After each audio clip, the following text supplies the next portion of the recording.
ध्वनि सह गेरुआमय परिवेश रे कंपी उठिला भारत प्रसिद्ध घोघर शैवपीठ।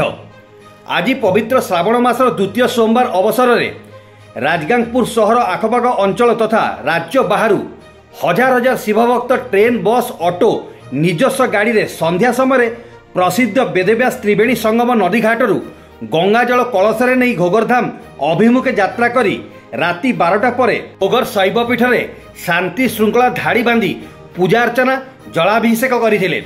शांति श्रृंखला भक्तों सुरक्षा पाई राजगांगपुर पुलिस, घोघरधाम ट्रस्ट, नवयुवक संघ, साई सेवा समिति, मॉर्निंग क्लब सदस्य, विभिन्न स्वेच्छासेवी सामाजिक संगठन पक्षर साहाय्य सहायता करा जायथिला। आबाड़ियांग कलश यात्रा समय विभिन्न संगठन पक्षर शुद्ध पानीय जल प्रसाद वितरण करने सह घोघर मंदिर ट्रस्ट पक्षर स्वास्थ्य सेवा, अग्निशम, जलसेचन, अस्थायी पुलिस पोस्ट, विद्युत विभाग पक्षर भक्तों समस्त प्रकार सेवार व्यवस्था करा जायथिबा परिलक्षित होइथिला। घोघरधाम मंदिर बाहर घोघर मेला भक्त, श्रद्धालु और साधारण नागरिकों बेस आकर्षण करिथिला। सुंदरगढ़ जिला घोघरधाम देवव्रत मित्रों रिपोर्ट, क्रांति ओडिशा।